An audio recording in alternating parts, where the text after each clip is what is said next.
Good morning, everyone. Thank you for joining us for ICONversations. The ICON program is designed to celebrate our company's top producers. These agents have not only exceeded capping status, but have also reached exceptional milestones, earning them various stock grants and the opportunity to earn back their paid company dollar. Today from Virginia, we have Miguel Hubis Milanes. From British Columbia, we have Mike Giordano. From Illinois, we have Ryan Casper. From Florida, we have Stephen Croy. And from California, our moderator is Peggy Urif. Peggy, take it away. I am so excited to be here with you, ICON agents. We have a lot of questions for the day, and my hope in this is to give back extreme value to those that are listening today. So we have 11 questions. If you don't have anything to add to the topic, don't feel pressured to answer, but we are excited to hear what you have to contribute. So my name's Peggy Urif. I joined EXP in 2020. I'm a 5-time icon. I'm a mom of 5, and I live outside the greater Sacramento area. Ryan, where are you from? Chicago, Illinois, born and raised. My friend Miguel, tell me a little bit about where you're from. I'm from Northern Virginia, so I'm in the little corner where there's 3 states: DC, Virginia, Maryland. I joined EXP in 2024, might have been July or June, as a result of one of the top guys here joining EXP. I kind of just followed him, so here I am. It's been a year and a half, almost 2 years now, and it's been a great time. Yeah, why recreate? Successfully leaves clues, right? Just follow along. So, okay, what does your current lead mix look like in your business? Miguel, you do a lot with new construction. Tell us about that. Yeah, so I would say 60% are investors, and the other 40% are going to be, home buyers, home sellers. I initially get those clients from just talking to people and social media, Instagram, Facebook, TikTok, my website. So, and it helps that I'm also a builder and developer, so I can actually sell something that I'm doing myself. It's very easy to sell a product that you kind of do yourself. So, me building homes and remodeling homes, taking my clients to the job sites makes it a very easy sale because they trust me. They know that I'm working in the same industry as them, and that makes the whole thing much easier. So, that's probably 60% of my business. And those clients are buying and selling. So, for each one of those clients, it's a 2-side transaction when they buy the house and when they list it with me at a much higher price point. Wonderful. Ryan, what does your business lead mix look like?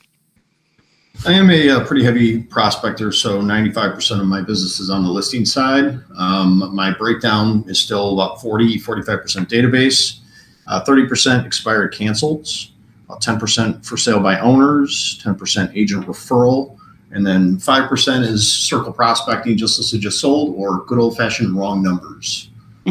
So generate deals from those. Amazing. That's great. I used to be, before I became a real estate broker 22 years ago, I was a trust and estate advisor for a high net corporate trustee in Palo Alto, California. So I did a lot with estate planning attorneys, and so I do get a bulk of my business from doing probates and trusts. I also follow the Buffini system. I've been coached by them for 20 years. And so the majority of my business comes from my repeat and referral business. Also get some strangers who contact me off of Google reviews. And then I will get some agent-to-agent referrals. I created a website where I just list client gift ideas called popbyideas.com that I send out, and if they subscribe for free, I send out an email every month with all kinds of different client gift ideas. So I get some agent referrals from that.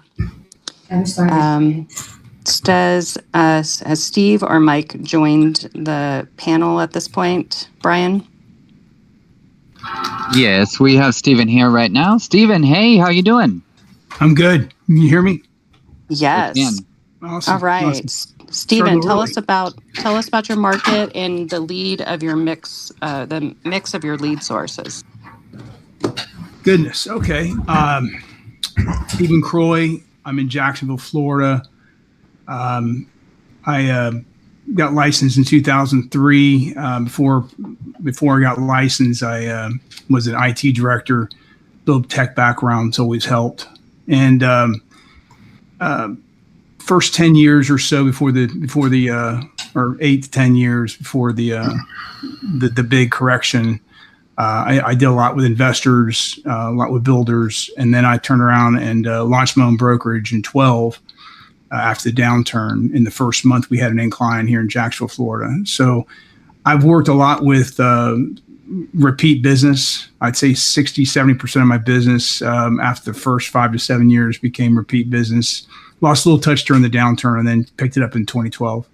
I did do a lot with Tiger Lead when they first or when they were in existence. I did Realtor.com leads. I've done Zillow. I've done a lot of the different pay to play leads. Some were better than most. Some really bad. Learned a lot through all that. Try to stay away from those. But my lead source now, I'm just continue on. So in 2018, I found EXP. I've been EXP for the last, I'm on my 8th year. I'm a 7-time icon, and it definitely has been the right place for myself. My son came in business with me in 2012, or in 2020, I think 2014. I'm sorry, in 2014.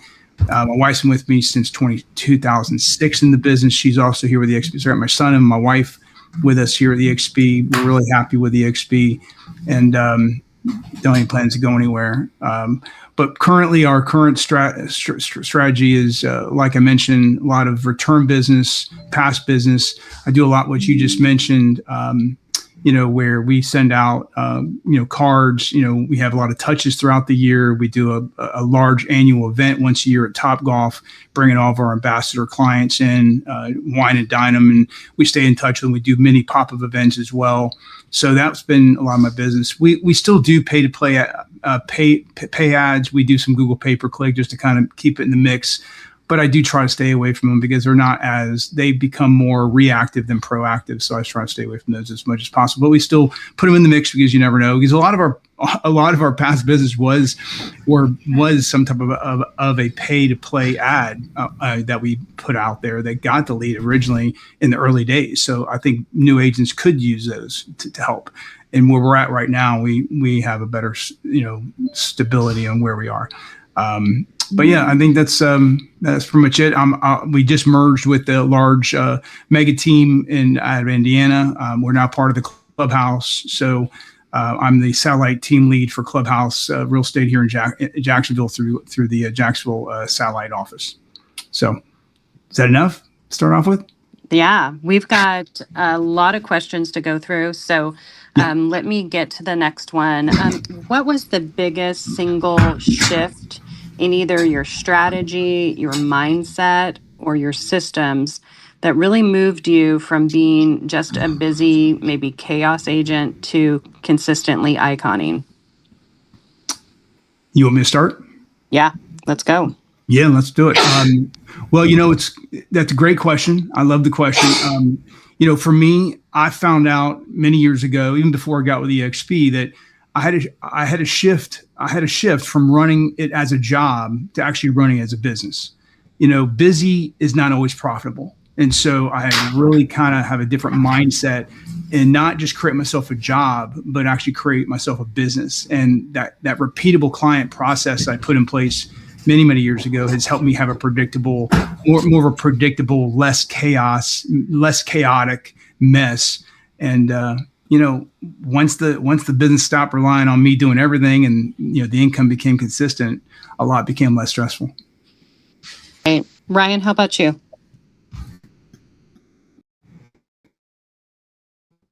Years ago, I just asked myself how I can be listing property in high volume without massive marketing budgets, right? In Chicago, advertising, 5, 10, 15,000 a month, things like that. And I was fortunate enough to get introduced to the Mike Ferry system and coaching. And I was able to get on the phones and take listings, expired FSBOs, circle prospecting without spending large amounts of money on those things. So that was definitely a shift in my business and got me to a much higher production beyond just working my database. That's great. You should do a mastermind call on that. That sounds interesting. Happy Miguel. to anytime. All right. Miguel, what about you? Can you hear me there? Try. I think it's two things: quality versus quantity. And like people were saying before, just running it as a business, not as a realtor. So I was doing everything myself, like the showing. I was doing the offers. I was doing everything myself. And there comes a point that you cannot, just go up in volume when you're handling everything and you're getting calls from listing agent, buyer agents. So one was that just hiring people and delegating those admin tasks, and even hiring the showing agents to do all my showings, so I can do more from home or from my office. And the other thing was quality over quantity. So a lot of times, for the lower priced properties, the same amount of work on a 300K and 400K home. So sometimes letting go of business that's not really profitable is okay. Where before I was just taking everything. I was taking 150K listings, 250K listings, where now I take higher than 350 and that. So I think that's the two things that led me to make more money and just be a better agent.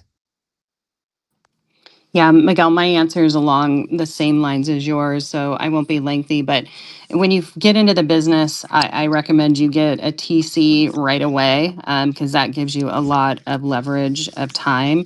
So being able to delegate to quality people, I hired an assistant, and it just duplicates my time right away and gave me more time where I'm just focusing on writing contracts, getting listings, and, being in touch with clients, and leaving the other stuff to my assistant to handle. Has Mike joined the call, Brian? Or Mike is actually on his Thank you. way. okay, I'm right cool. here. Thank you. Oh, Yay. Mike. Mike Hey, got my here friend really Mike. quick. Yeah. Hey, Peggy. Well, Mike, Sorry we're for going to go rapid fast, but tell us your market. I know you. And just one biggest shift, single shift in strategy, mindset, or system that really moved you from being busy to a consistent icon. Thanks. Mike, I'm in Victoria, British Columbia. Grateful to be a 6-time consecutive icon. The, recognizing where I could use support and when. So, for example, administrative activities that I'm not that interested in doing, and relying on somebody else to do that so I can get out and do the things I'm good at. Wonderful. Okay. Here's, there's so much available at EXP, and I haven't even touched all of it being here since 2020. But what is one EXP tool or benefit that is really working for you, that you think others should use?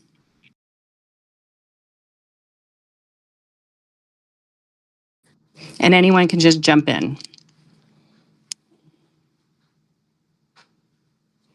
Okay, I'll go first then.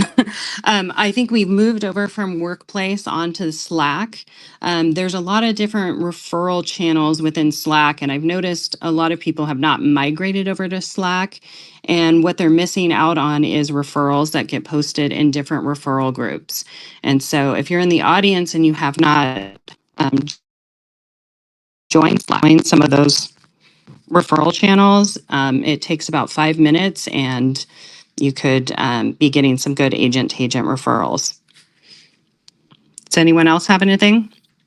Yeah, I'll go next if you'd like. Great. I do agree with you on the Slack. In fact, just a little heads up, there's settings in Slack you can go into, and you can actually put keywords for your areas. So if somebody says that word in a group that you're in, like a referral group, it'll actually give you notification. The problem I'm seeing, and it was great at first, But what I'm seeing now is a popularity contest, the same thing you see on like, Lab Coat and all those different Facebook groups that everybody's chiming in, recommending people in your downline. But it's kind of everybody knows about it now. So it's definitely helpful though. But I definitely think you're right. Everybody should be in there. The thing for me that's really changed a lot in the last 2 years for us is, getting deeper in with like revenues, getting revenue certified. That was been a big win. I got called in, recommended by the state broker, to kind of get involved in that. And I tell you, that's been a game changer. So there's a lot of things in revenue. So, I mean, they got express offers. They got IIS, which is what I do a lot with institutional investors. Also, I do a lot with, we're also certified with Rio, relocation itself through revenues. But revenues is a big piece. So I'll just keep it at that. I think you should look into it. Great. And Stephen, tell us more about that. How many deals have you gotten from those channels in the last year? Okay, off the top of your head? There's good and bad. I mean, the bad is, they're not full compensation. Just like most of the reloads come through. We get, it's a 35 to 50% referral fee, but that is what it is. Obviously, you don't have to pay for the lead. You don't have to, do any kind of work. You just kind of you have to earn the business. So that is something you have to go out there and earn it on a reload. But on the IS stuff, we've done, I'd say in the last 2 years, 24 and 25, started a little slow in 24, but we ended up doing, we've closed about 50 of the transactions so far. Currently have about 24 listings currently. I got 3 more coming up this week. So it's definitely keeping me busy. It is a, with the revenues piece, there's a referral to revenues, but there's also a low compensation to the corporate client we have. And, it is what it is, the numbers, but I use that as a pillar to do more in those neighborhoods, those listings come up. Like, for example, and I'll leave it here, is that, we had one listing in a certain neighborhood. We liked that neighborhood. We did mega open houses in the neighborhood, and then we did a postcard. We ended up closing 4 transactions from people who came in on that one listing. The listing we got 1% on, okay, not great, $400,000 transaction, but we got, like I said, 4 additional closings from it at that number or bigger at a regular compensation of what we typically get, about 3%. I think the audience members are very, very thankful that I asked that second question, because those are huge numbers. And, half of the work in real estate is client acquisition. So if you're paying these referral fees to a company, but you've got a sign in the yard, that's a great strategy, and it makes you look like you dominate an area, 100%. which you probably do. Yeah. So if I was a new agent, I would make sure that you're taking advantage of those things that, I came from another brand that I was with for 15 years, but, that was not available to everyone to take the classes and whatnot. It was, one person in an office or something like that. So, okay. I want to just really dump ultimate value on this audience today. So I'm going to go to the next question, unless someone else has something that they'd like to bring up. Okay. Then if you had to double your income within 12 months without working more hours, what would you change first?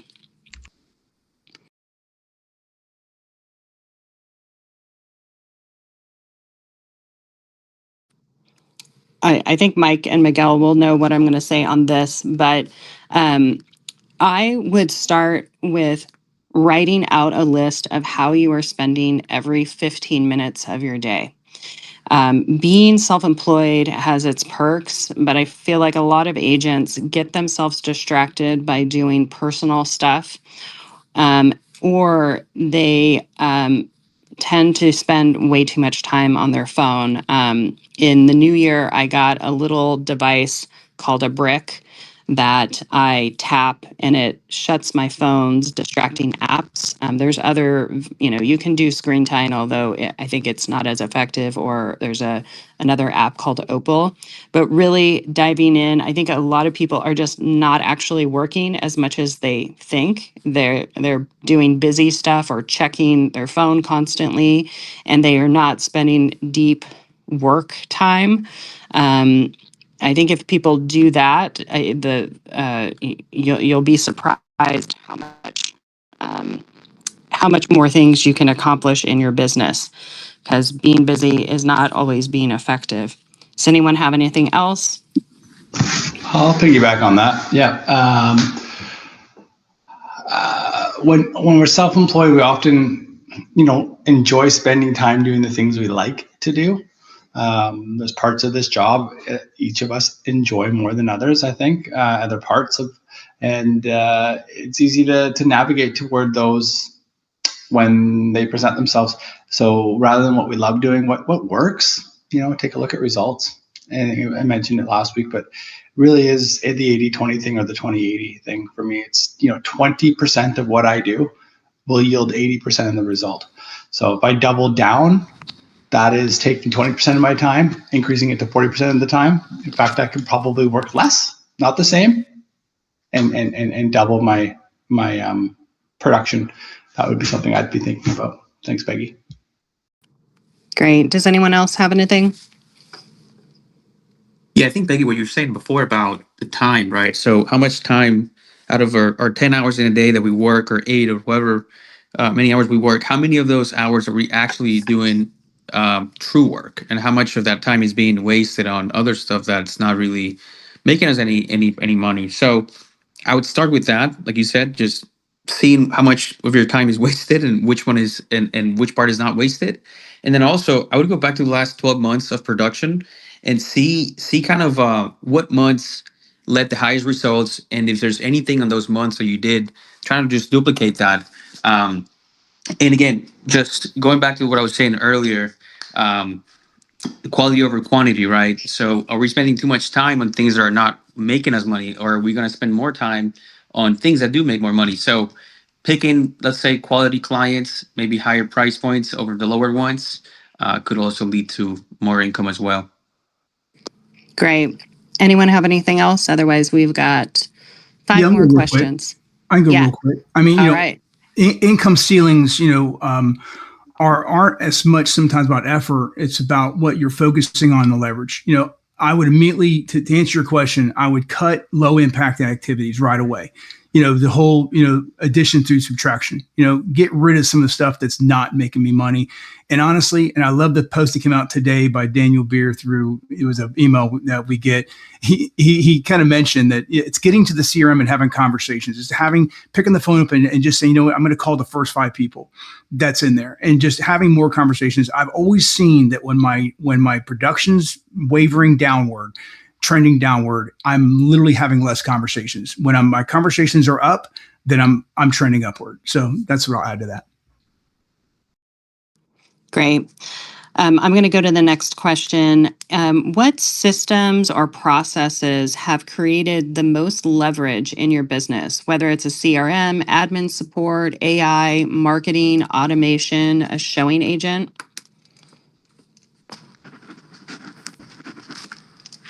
I'll go. Good. All right.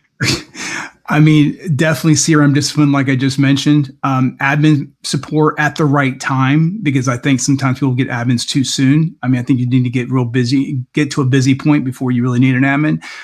But the AI has been just a game changer for us. My entire team has just been really just over the top with learning, and we're not even touching it yet, in my opinion. And we're taking 45-minute hour CMAs or valuations, and we're knocking it down to like 12 to 14, 15 minutes. We do have 2 AIs, one for our video, one for our admin tasks, for follow-up and feedback for our showings. But just delegating some of those, being careful though that shiny tech isn't always great without a strategy behind it. So, but automation, everything. Can you follow up on what AI specifically you're using to cut down the time in doing I'm assuming you're doing your CMAs, your valuation. What platform are you using? Believe it or not, and Phil has said this at EXPCon a couple of times that I've heard him speak, and the guy's amazing. I think today he announced in Facebook that he's going to be in the USA Today for the second time. Kudos to our partner there, Phil. But overall, it's not taking a lot of money. I mean, I'm literally just signed up for the Chat GPT. That's all I'm using. And I'm using projects within it. I'm starting to use some Chat GPTs. I'm trying to build a little bit around it. But honestly, it's just going in and just doing it. I'm even doing it in my Gmail with Gemini, just on emails. It just really, because it drafts, and obviously being an icon, we get the fixer. That does cause a little bit of sorting issues at times, but it does help draft some emails quickly. So that's helping. But AI overall, just putting yourself out there into Chat GPT, pay $30 a month for the general plan. That's all we're doing. And just sit there and just keep feeding it. And the more you feed it, the more you teach it, it just gets better and better. So does that help answer the question? Yeah, I was just thinking, as far as if you're doing a property valuation, is there a specific CMA software that you're using that integrates AI into it? But it doesn't sound like that's the case. You're just we're able to create the prompts effectively, and it's really, I mean, obviously there's some stuff we got to put in. Like, for example, we'll actually do a quick RPR report out of our MLS for the property and get all the data. And then we will put that in chat, and we'll have a prompt with it. And we'll say, listen, go out, read that report and give me these particular metrics that I need to present, and put it in a presentation form. And then we'll go take that data and put it into we use High Note, and we use a High Note strategy. We actually do use the KV Core piece, the Core Present as well. So we're using those tools to kind of help present it. But no, I know it sounds kind of basic, isn't it? That I'm successful with Chat GPT, but for $30 a month, it's like Phil says, it's the cheapest assistant you'll ever get in business. But that's it, really. Yeah, I use Chat GPT as well. And if you like the questions that we have today, these are generated from Chat GPT. So awesome. Okay. Anybody else have any sort of leverage tool using tech or showing agent, admin support? I'll jump in. Okay. On the Chat GPT thread, because it is a great tool, and what I'm hearing are two amazing realtors that are using it, and then I also use it, which might be something worth really paying attention to if you're in the audience. I love Chat GPT lately for digitally editing photos. I used to virtually stage a lot, and had a third-party company virtually stage. I give them instruction. Here's what I think we should do with this photo. There's something hanging on the wall there that I don't think is appropriate, or it's a tenanted property and their undies are on the floor. Whatever it is. But I try so hard now to make sure every photograph is as perfect as I can get it, because I'm a huge advocate that photos sell homes. Not so much getting the buyer to the home, but the stakeholders of the buyers. So I call my mom and I tell her I love a property. My mom goes online, she looks at the photos. She never sees it. Those photos are so important for the buyer's stakeholders. Mm-hmm. And if you do a good job with, especially if it's a tenanted property, it's remarkable what you can do and clean up your client's property digitally. And let buyers, agents, and buyers alike know what they're walking into. Hey, you got here because the photos are amazing. This is the same home, but that bedroom's going to feel different. And just giving them the heads up front, set that expectation before the showing. Call the other agent. Hey, listen, we did a great job with these photos. Same home, but it's going to feel a little different when you walk in there. Then the buyer isn't put off or off-put, but their stakeholders at home who they need buy-in to buy the property fall in love with it. ChatGPT is incredible at virtually staging, removing items, putting items in, changing the entire furniture in a room. You could ask ChatGPT, what would you do if this was your photograph and it was a real estate listing? It will give you all the suggestions, 8 items, and you just say, yeah, 1, 2, 5, 7, and 8, please. And in 30 seconds to 2 minutes, you've got a different photo. Take it one step further. Go into Canva and do some type of before and after image. Left is before, the original photo. On the right is after. And show your clients what you're doing. Yeah. Look at what I did. Look at the time that we took to edit these photos. And then when you're in your next listing appointment, like Stephen was saying, leverage ChatGPT, or sorry, when you're in your next listing appointment, just show your potential sellers the efforts you're willing to go to make sure that you're presenting their property in the best light. Might win you the next one. I 100% agree. We used to use Fiverr, and we had a guy in Bangladesh who did our virtual staging. But with the time delay and everything, it would take 24 hours to get around. And he didn't respond in time, quickly for us. And so I put it into ChatGPT to digitally stage a vacant home.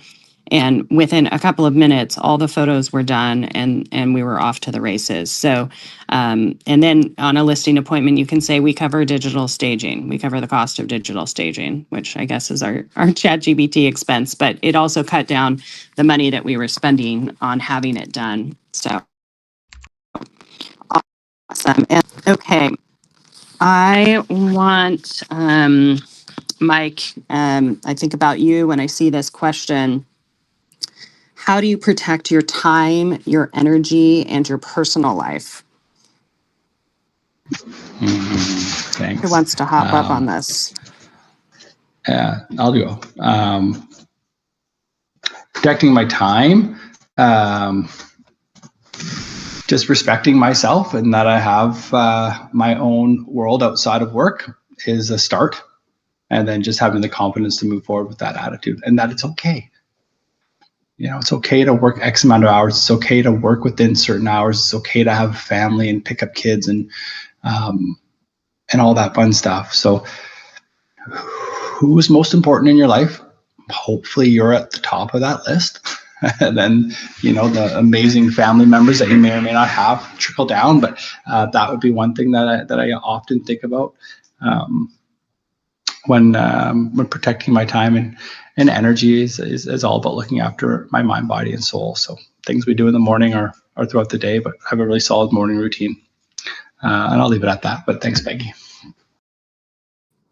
Anyone else? How do you protect your time, your energy, your personal life? I'll add something in there. Great. So I'll just be open and honest, totally transparent. This is the worst thing I have. I'm always, it seems like I'm always doing something with real estate, but my wife says, well, we're always working, but we choose when to work. I do kind of understand that. And we do that. Now I work with my wife and my son, but at the end of the day, I do try to protect the time and energy by trying to block my time, make sure my schedule is reviewed and I have some block time for certain things. But it always kind of gets flexed. And one guy told me, I want to say 20 years ago, he says, have you ever been to a $70,000 dinner or, $50,000 dinner or a $20,000 dinner? And I said, are you kidding me? No. He's like, well, you may take a phone call at a dinner one time, and it could be something that turns into a phenomenal, it could be one client that leads to multiple. But taking that call sometimes that's the piece that you're missing. Some people turn their phones off. I get it. I would love to, but I just like to be available. I like to talk about real estate. I like to help people. But, at some point, everybody has their own mix, sort of like what Mike said. And I tend to fail.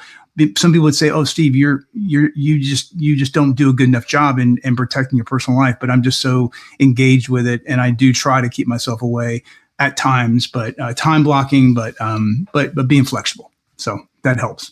I don't know. Great. I'm going to hop on. I have a unique experience compared to the panelists because I'm a woman and I'm a mom of 5 kids, and my oldest is 20 and my youngest is 11. And so I have built a business while birthing children. And I find when I get disgruntled with the business or when I verge on being burnt out, it's because I have not put the things in my calendar and protected the times with my kids. So I got into real estate because, it's so flexible. Yeah, it's flexible for the client, right? They can contact you at all kinds of different times. But I've never missed a field trip with my kids. I've been an art docent in the classroom for 2 decades. But what I do with my calendar is I put my kids' activities in my calendar first. And when somebody calls and they say, oh, I want to see a house at this time, I say, oh, I would love to. I already have an appointment at that time. But let me get my licensed assistant over there to show it to you. And then if you like it, I'll be meeting you a couple of hours later and I'll run through and see it. So I find when I get off balanced in, in feeling engaged and doing the things that I want to do, showing up for my family, is times where I have burnout. And so having those boundaries, putting them in the calendar first, and the client doesn't have to know what else you're doing. We work a ton of hours, right? So that was what I would say. Does anyone else have anything to add to that? Ryan? I'll jump in. A couple quick things. I just tend to wake up pretty early in the mornings and can sometimes knock out, work items, communications on the weekends before anyone else wakes up, right? Before your family starts their day, 7, 8 a.m. or whatever that might be. But the other part of it is just leveraging other agents to do a lot of this running around, whether it be runners, showing agents, weekends. My idea or the suggestion I always use is contract workers, people that you can pay for one-off tasks, $30 here, $100 there. Transaction coordinators. I think most agents have a fear of hiring a staff person that they're going to have to pay $70,000 a year to. It's just not true. When you have deals, when you have things to do, go get yourself a list of people that want to work, that have raised their hand, that want to help, and then send an email out. I've got about 40 EXP agents in Chicago that I email every single time I need something. And I almost always get it taken care of. And if they don't respond, go to Showammy. There's another tech tool that is the Uber of showing agents, and pay somebody $45 to do this stuff. And go on your vacations on the weekends, be with your family, and that stuff can get taken care of. To me, it's very easy as long as you're organized and you communicate. Yeah, I love that. Getting up. I mean, I get up and I get all my stuff to my title and my, lenders early in the morning. And that's also when clients are usually not going to call me at 5 a.m. Right. And then I would take my kids to school, and then I would come home, and then I would go to the gym and exercise. You've already done a bulk of work in the morning that agents haven't even done, that are starting at 9. So that's huge. And Showammy, you should not be picking up lock boxes after a house closes. Delegating those small tasks, and that's a great app to use. Anyone else want to jump in on this? Otherwise, we'll go to our next question. Okay, so what does your ideal work week look like?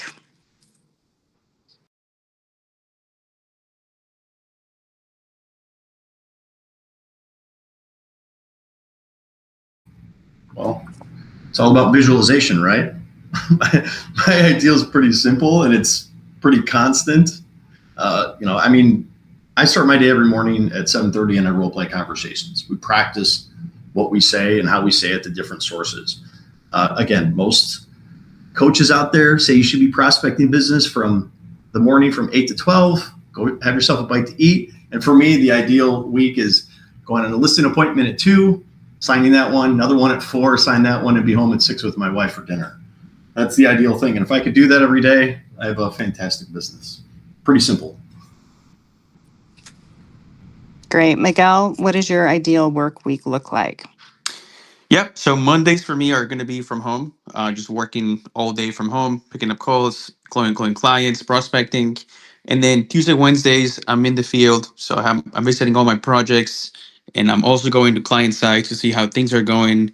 And on those 2 days, I also do social media. So my team comes out, they take videos, pictures on those 2 days, showing off the sites that we're working on, or whatever we're doing at whatever phase of the construction. And then Thursday through Sunday, I'm just bouncing around, either projects or home. I don't ever go to an office. I have my home office, and I know, for some people it's important to have an office space away from home, but I actually do better at home. in a quiet environment. So I do a lot of my stuff from home. And then weekends, more work. I actually truly enjoy working in what I do. So I don't mind working on the weekends, Saturdays, Sundays. And of course, time for the family, wife. Don't have kids yet, but I do have dogs, and they take a lot of time sometimes. So giving them some time as well. And in sports, of course, I try to get out and play some golf when I can, when it's warm out here. And then traveling too. And then, every couple of weeks I take a trip with my wife and then just kind of see a new area. So that's what it looks like. Sounds like a good life, Miguel. Yeah, can't complain. I'm blessed. Yeah, good. Anyone else want to tell us what their ideal work week looks like? Sure, Mike. Structure wise, my mornings are my real structured time, and it doesn't always look like work, but it's important for me to be able to get out and do the work. So I am a huge advocate of stressing that in order for me to be successful in my workplace, I have to be on my A game. But that is getting up early. That is, journaling, meditating, praying, exercising every single day, 7 days a week. So that's a big part of my work day. So I cannot get up and do the things I got to do for others if I can't do the things I got to do for me and my fam. So I'll leave it at that. Every day is very different for me. I will say that Mondays is a big. I'm a huge advocate of no face-to-face, no nose-to-nose with people on Mondays. Mondays is admin, and Mondays is about really getting ready for the week, if I haven't done that already on Sunday. Thank you. Wonderful. I am actually at a Buffini conference in Las Vegas right now. And Mike and I share the same thoughts on exercise, but there's thousands of people in this hotel today, but at 5 a.m. there's 12 people, and one of them was my friend who I brought along. But just the clarity that you get from moving your body, you make better choices financially, health-wise for the rest of the day. And anyway, so that's like a non-negotiable. I also plan out my week where I shared this before. Maybe I haven't shared it with this group, but in 2020, I made a goal that I was going to do face-to-face coffees and lunches with people. And I like to front load my activity in my business because I like to travel with my kids for a lot of time during the summer. So I do most of my, lead generating activities. I try to front load it in the year. So I made a goal to do 100 face-to-face, and then I would take a selfie with them, and then I would put it up on a board. Well, before shutdown, I had done 40 of them. Everyone says, oh, hey, we should get coffee. Hey, we should get lunch. Oh, we should go to dinner. But actually doing it is another thing, and it takes intention. One of my favorite things is I happened to go out to lunch with my girlfriend, and her mom was in town. And I had an opportunity to tell her mom how amazing her daughter was. I said, if I accidentally killed someone, I know I could call Lisa. And she would say, oh, God, Peggy, I'm sure you didn't mean it. Let me get my Forerunner and a tarp and a shovel. And the mom laughed. And then the next month, she ended up passing away. And so when we're not intentional with taking in that time to do one-on-ones in our calendar, it just doesn't seem to get done. So that's an important thing in my week is planning out who I'm going to have lunch or coffee with. So anyone else?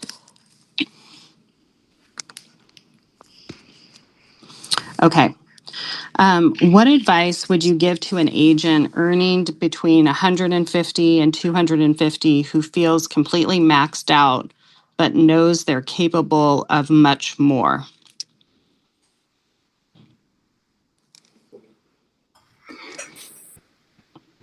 I'll just kind of reiterate. I mean, the transaction coordinator and VA would be the next step. I mean, that's pretty simple. And EXP, I think, has a lot of options for both of those. How do you have a VA right now, Ryan? Is it Ryan talking? Yeah. Yes. Okay. And where did you get your VA from? Well, she's my wife, technically, so not really a VA, but we work in separate locations. Okay. And there's countless places to get VAs from, though. I'm trying to remember the one in particular that I've been constantly referred to, but a couple of people in my EXP organization have a couple different sources for VAs.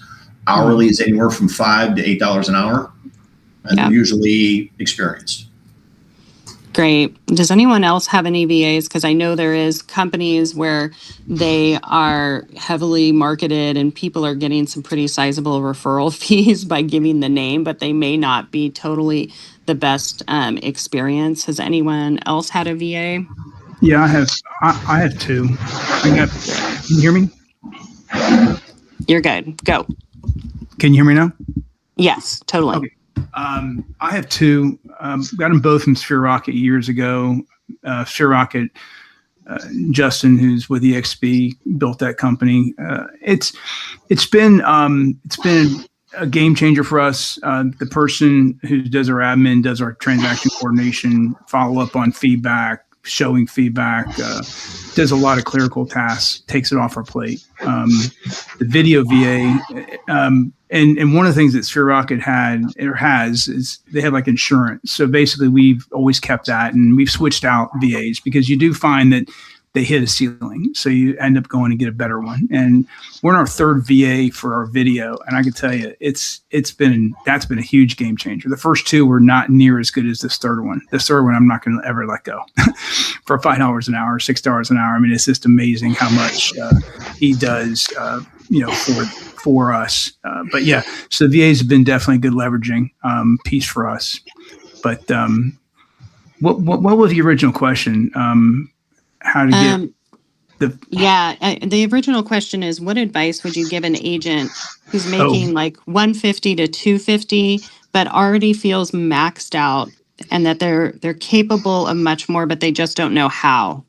So to answer that real quick before I end is, they're probably not leveraged like the others have said, and I do agree with them. And my first question to them would be, how leveraged are you? Are you doing everything? I've met some phenomenal single agents, even at EXP, that just, I don't want to have any help. I want to do it all myself.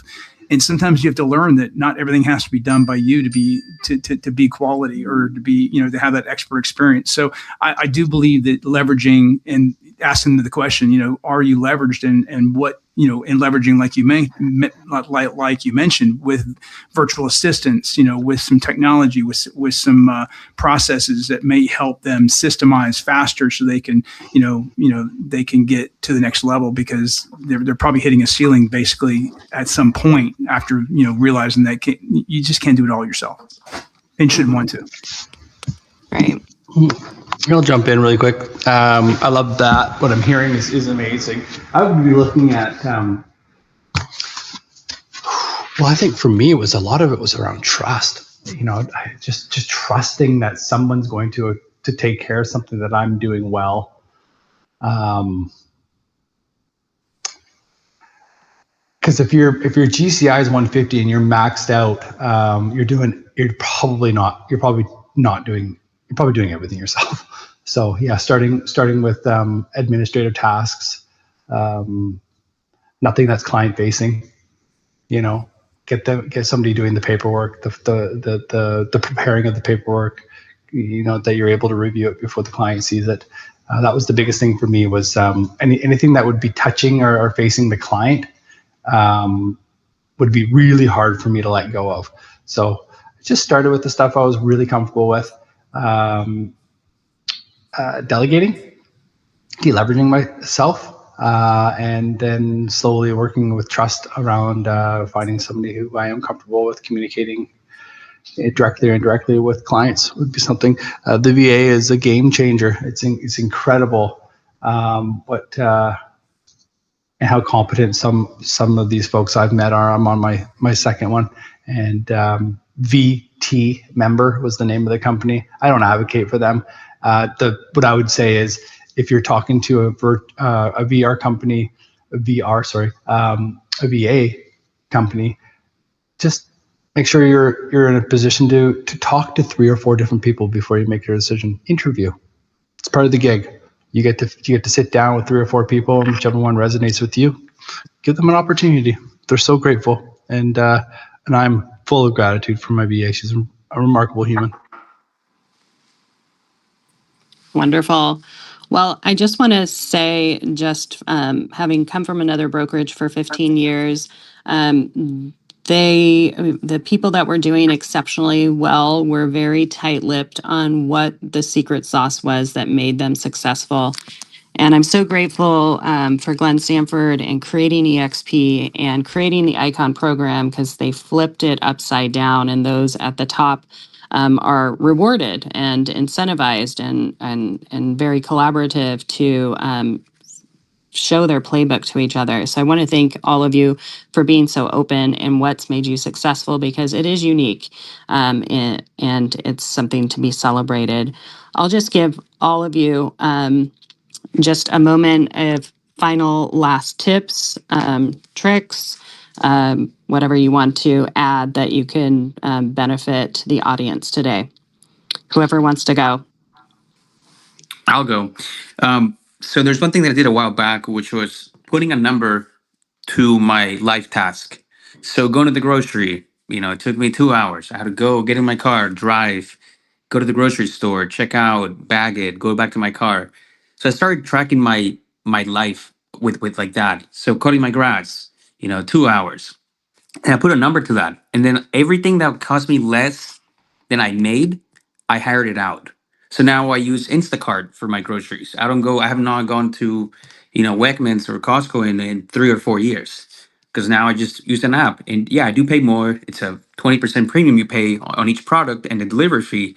But now I'm saving 2 hours, which is worth more than what I'm paying Wegmans or whatever vendor.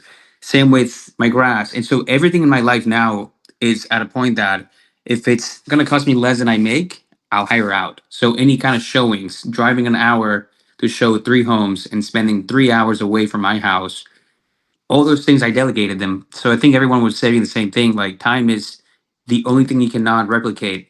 So if you can buy your time back, that's my best advice. That's great. Ryan?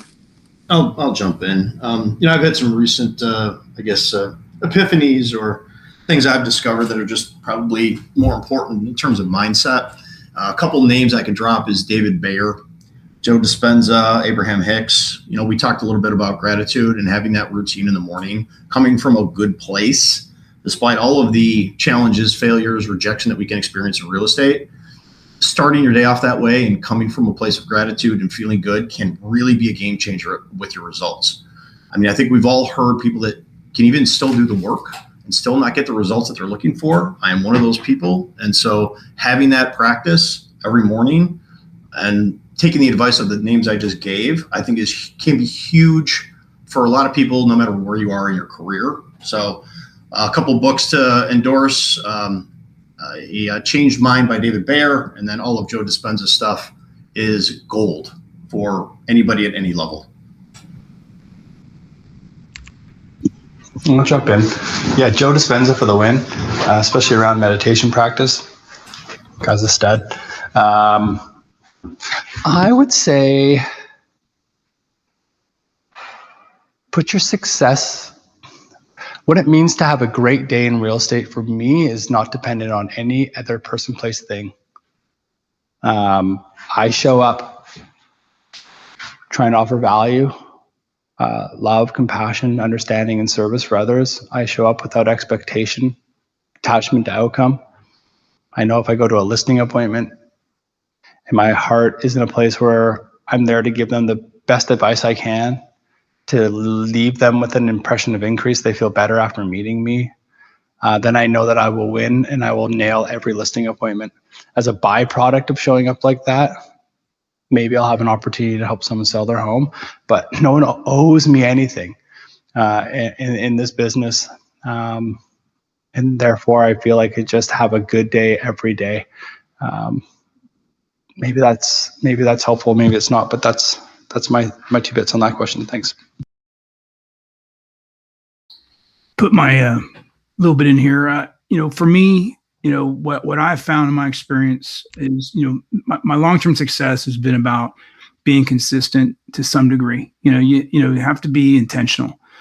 And, sometimes you have to ask yourself, and really check yourself and say, hey, what am I doing? And is this intentionally going to help my business grow? Sometimes, and I'm going to throw you off there and say, sometimes I'll be on a phone call, maybe a 45-minute call with a fishing buddy of mine who has given me several, referrals over the 10, 15, 20 years of my business. But that call's intentional because that is building relationship. So sometimes it can be, like my wife would be like, what do you think now? I'm talking to Tim, and Tim's a great guy, and he's going to keep sending us business. But sometimes being intentional, being consistent, having leverage, knowing when to leverage, and not always just work harder. Grinding is great. Everybody says, oh, grind it out, and have the grit. And that's great. But, I think there was an engineer, what was his name? Morgenstern, Alan Morgenstern, back in the 30s said, work smarter, not harder. And everybody says, I'm going to put this effort in. I'm going to work until the sun goes down every day. And sometimes that's not always the case. Sometimes you got to give back to yourself. But it's making the plan, working the plan. It's being intentional. It's being consistent, showing up every day.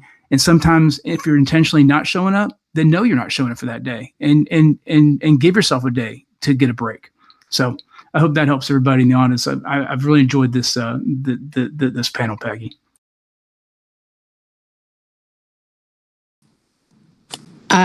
This is actually my favorite panel that I've been on for ICONversations. So thank you guys all for your contribution and your heart in this to impact and improve the lives of agents.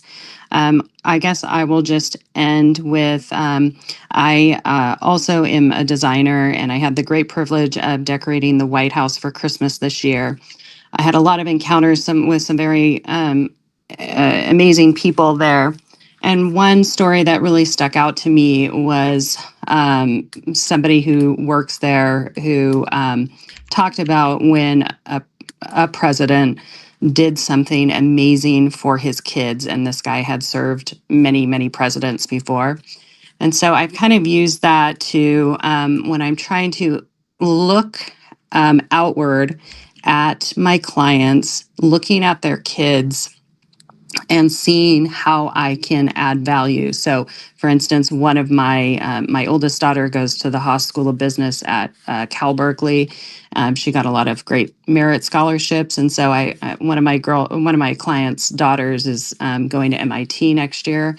And so I wrote her an email and gave all of the links to all of the scholarships that Lily applied and was successful to. When you do things for people's kids, they're not going to list with the guy down the street. So just something that I'm thinking about and working on in my business right now. It's not always, meeting more people. It's maybe going deeper and being more intentional in the relationships that you do have. Brian, was this a great talk or what? Yes, it was amazing. I want to thank you so much. I know we're here every Friday, but this was a really good one. You guys all really kind of brought it. So thank you so much. And thank you all in the audience for joining. If you stayed here for the full show and you're in a ICON benefit year, you're getting 2 points just for being here. And Kara, I see you out there. Well, you guys, it looks like we're all done. So all you got to do